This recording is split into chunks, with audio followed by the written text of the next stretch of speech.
Okay, now it's time to go to the money desk. Devan Murugan is standing by.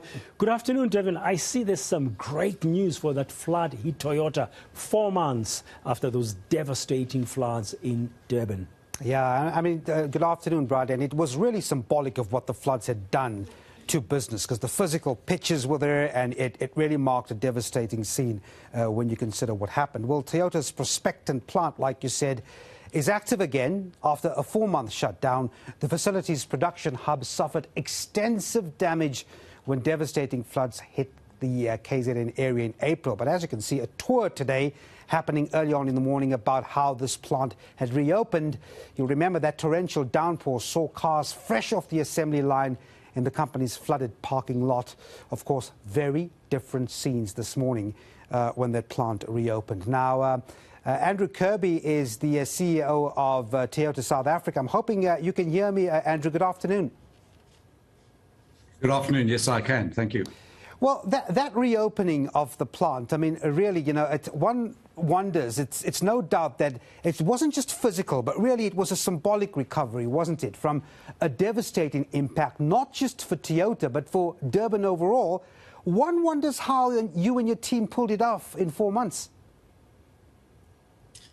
It was quite an experience, I must say, because obviously the impact of the damage to our site was only fully understood, you know, the more and more we started to recover and clean and started to test our equipment. And then the magnitude really became more known to us. And we also recognized that we would have significant challenges getting the replacement parts sourced from all over the world. And we had tremendous support from our parent company, Toyota Motor Corporation, and from other affiliates all over the world who helped to source those new parts. Just to give you an idea of the magnitude, we've ordered almost 80,000 equipment parts and only received about 48,000 parts. So we're still short of those new parts. But it was really through a lot of teamwork. We had tremendous support from our suppliers, from our employees, and from the global Toyota family around the world that really got us to this point. I want to get back to how you got up and running again, but it was also geographically unfortunate for you, wasn't it, if I can use that phrase, as to, you know, the fact that the plant was placed in a particular area that just made it more vulnerable. Surely you've now had discussions with local government, for example, on how to prevent this from happening again. That must have been a big feature over the last 4 months. Absolutely. You know, otherwise, and I think everyone understands, in the South Basin, if we don't do something about the infrastructure and prevent this from happening in the future, we'll all be uninsurable. And that will obviously have an impact on future investments. So I must say that we've had very constructive discussions with the city, with the province, and we're now due to have some discussions also with nationally. And there's some very good thinking, good plans in terms of how the infrastructure needs to be designed and strengthened to cope with these climate change events. We know the frequency, the intensity is growing over the years, and we really need to plan for that. I think the question now is, how do we secure the funding? And that's when I think we'll have some more detailed discussions with national government.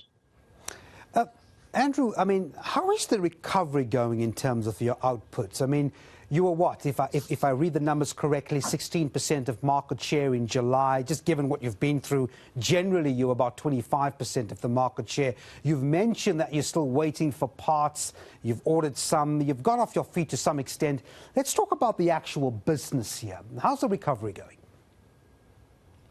Yeah, so we were able to successfully start all our production lines. So we have 4 production lines. One is our ladder frame production line, where we build Hilux and Fortuners.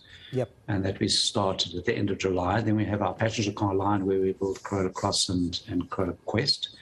And then we have our Cessna taxi line, and then we have our Hino heavy and extra heavy commercial lines. And we also have some component export lines. So we were able to restart all of those. But it will take us a little bit of time to get back to full production, and we suspect that by the end of September, we'll be able to get back to full production.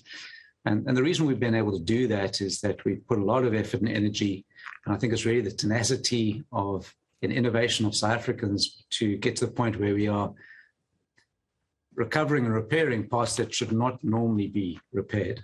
But if we were to wait for all of those new equipment parts to arrive, we'd have needed to delay our restart by 6 to 9 months. And so we have restarted. We're running at about 75% of full production capacity at the moment. And as I mentioned, we'll build that back up to 100% over the next 2 months. And as these new parts arrive, we'll fit them over the next 3 to 6 months and keep repairing to try and slowly build up our stability and our operational performance.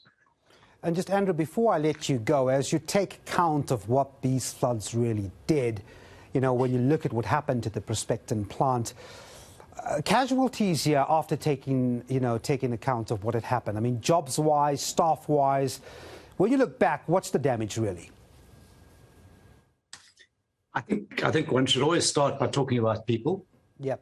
So I'm very pleased that nobody was injured, nobody was hurt, no lives were lost from the flooding. So we're very, very fortunate. But over 212 of our employees' homes were badly damaged. So we're working very closely with a third-party company to help us to support those employees to recover. And some of them were actually severely damaged, structurally damaged as well.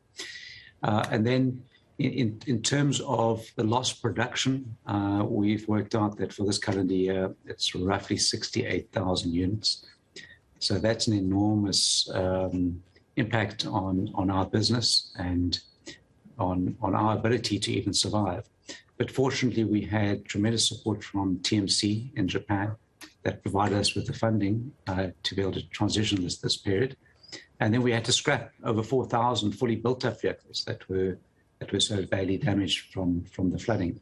So the economic business impact is enormous.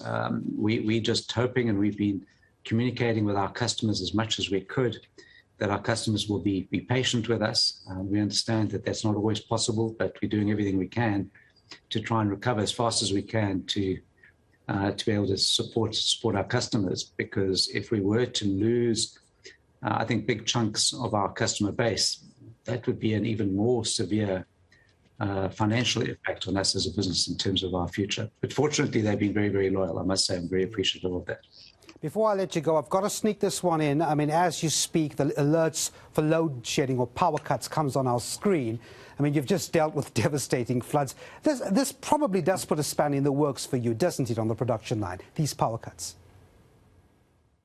Actually, it doesn't. We're working very, very well with the city. We've been able to reduce our demand. We've already installed close on 9 megawatts of solar panels. We have been investing for many years on low energy efficient equipment. And so these energy cuts have not affected our production operations. They do, however, affect some of our suppliers.